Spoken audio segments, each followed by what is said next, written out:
This is not okay.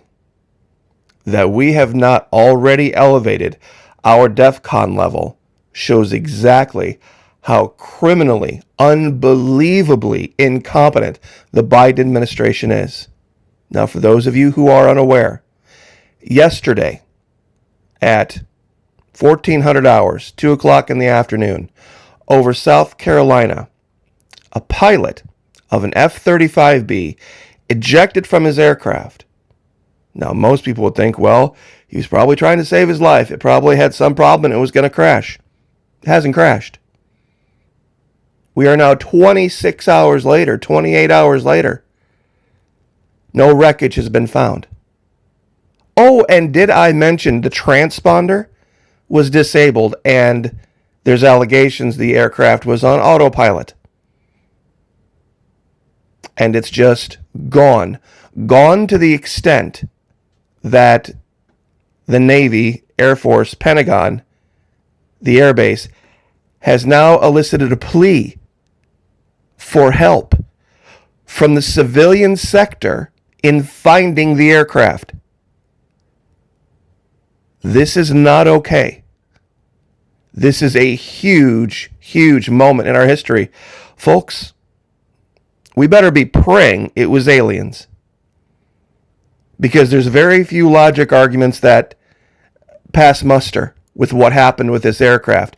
If it was going down and it was crashing when the pilot ejected, we would have seen, you wouldn't have had to ask the public, hey, has anyone seen a giant plume of smoke somewhere? I don't think they would be asking the public to go look around for it. In fact, usually it's the opposite. Is it not?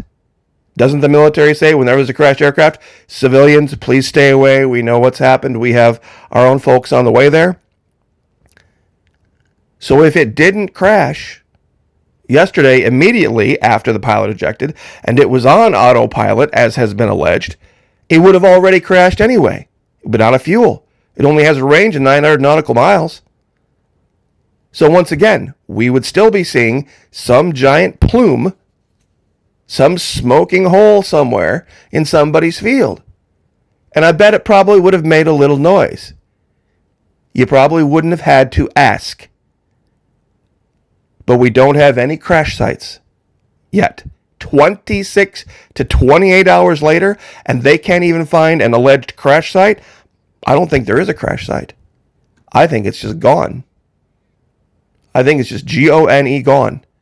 Now, I screenshotted this a while back. This says 18 hours ago. It's really been, as of the making of this video, going on 27 hours ago. Personnel from Joint Base Charleston and Marine Corps Air Station Beaufort, which is just south of there, are responding to a mishap involving an F-35B Lightning II jet from Marine Fighter Attack Training Squadron, VIMFAT 501, with the 2nd Marine Aircraft Wing. The pilot ejected safely and was transferred to a local medical center in stable condition. Emergency response teams are still trying to locate the F-35. The public is asked to cooperate with military and civilian authorities as the effort continues. I pulled this up off of USNI, and this was from today, 18 September 2023, 3:44 p.m., 15:44 hours. Now, basically, everything I just told you is reiterated here, but they were talking to former Lockheed Martin F-35 test pilot Billy Flynn, who said that it was unlikely that the aircraft was in the air long after the pilot ejected. If the airplane was in as much trouble to require the pilot to eject, the fighter was doomed to crash. The aircraft, his quote, that aircraft isn't going to fly much further. But here's the problem. Missing F-35 could keep flying for hundreds of miles on autopilot, but only 900 nautical miles at best. And it would already be on the ground, having crashed somewhere within 900 nautical miles. And with everybody these days having a camera, there's no way somebody would have just missed it. Now, there was earlier talk of Civil Air Patrol and a couple of sheriff's helicopters over a little area near Hemingway, South Carolina.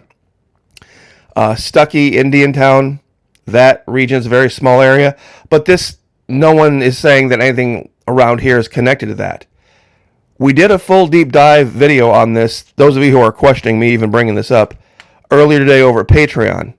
I waited. I knew this was a baloney story a long time ago, but in deference, I waited, and I did put up my thoughts over at Patreon, the kind of thoughts you can only express over at Patreon. $1 per month, even less if you sign up for an entire year. You guys know the rigmarole. We can pull out all the stops over there. We don't have to worry about censorship over there. So I just wanted to give folks an opportunity. There's a whole nother deep dive into this. The world is looking at this. And it is what it is. U.S. loses F-35. That's how it's being characterized pretty much everywhere.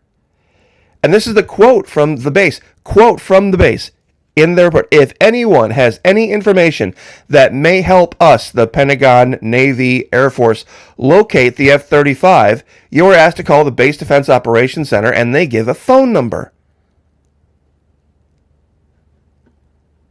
It's bizarre.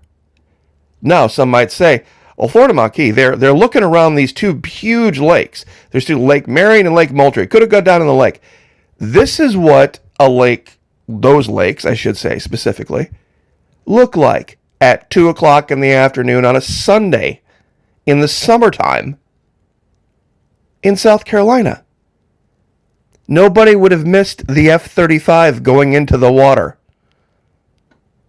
Would have never been the case.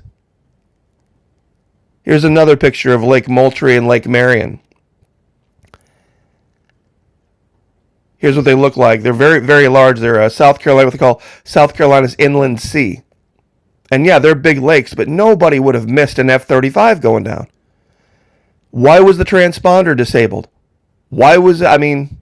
So many questions on this are just going completely unasked. And I pulled up a map. I used Google Earth Pro to kind of lay this out. This is just a theory, but I've got a couple of flight paths as delineated by the black lines, and then a circular area here. The circular area is what the military is saying their search area is. Right here. Around these lakes. Okay, we'll take them at their word. Here's Joint Base Charleston, right here, circling. And down here is Marine Corps Air Station Beaufort. So we took a line from Marine Corps Air Station Beaufort over the lakes, and guess where it ends up? Washington, D.C. The other place it could possibly have taken off from, Charleston, going over the lakes, takes you to Wright-Patterson, which is basically Area 51, east of the Mississippi. Oh, Florida Maquis, it's just one fighter. It's just one fighter. Why are you making such a big deal of it?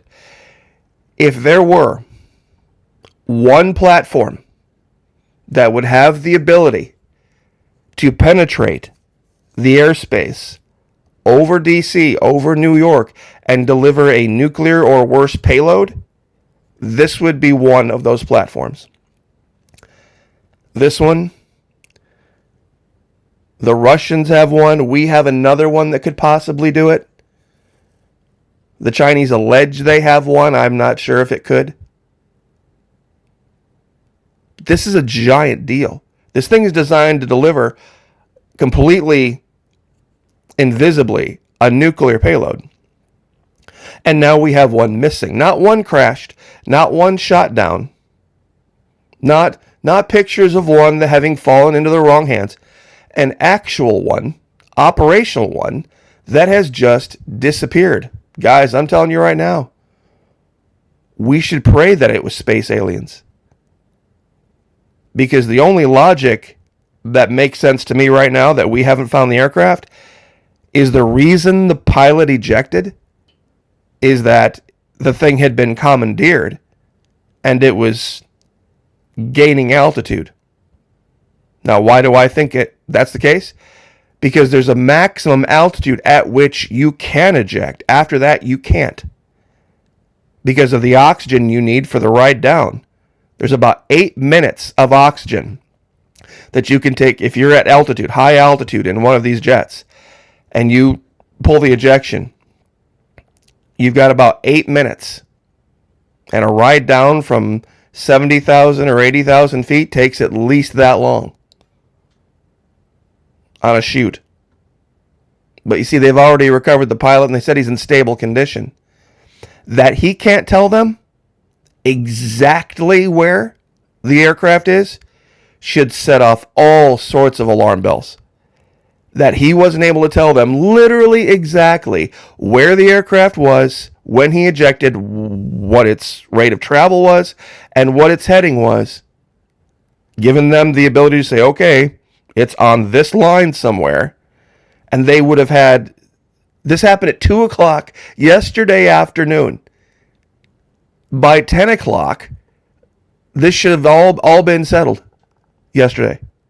They should have known where it is, had people out there, and recovery operations already happening. But as of today, now 26 hours later, they still don't know. It should terrify a lot of folks, especially given the fact that we just transferred $8 billion back to the Iranians in this trade for the prisoners. Yeah, that's $8 billion. That's with a B. And to be, I don't know that I want to necessarily be fair, but to be accurate, let's say, the $8 billion was already Iranian money that the U.S. had frozen, and we just unfroze their own money. It's kind of like the U.S. saying it would be transferring gold to Venezuela. It was Venezuela's gold to begin with. The stuff in the Bank of England, different story, but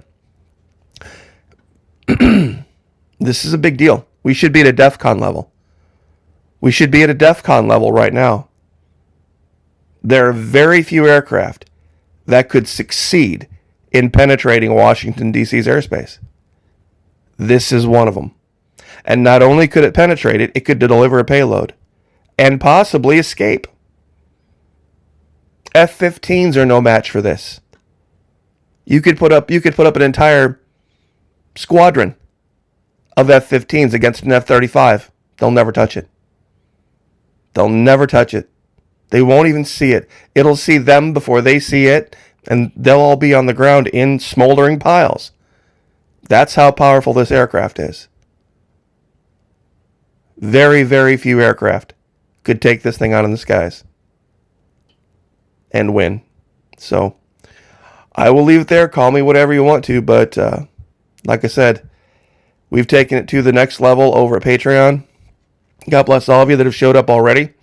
We'll try to get some more chairs out of the back for folks that are standing in the rear part of the atrium. It's getting kind of crowded over there. So thank you so much. God bless all of you. Pray for each other. I'll pray for you. You pray for me. Tomorrow's the big day where I go get the injection of the variola. So we'll see how that works out. Lift each other up. Like, share, subscribe. God bless. We'll see you guys next time.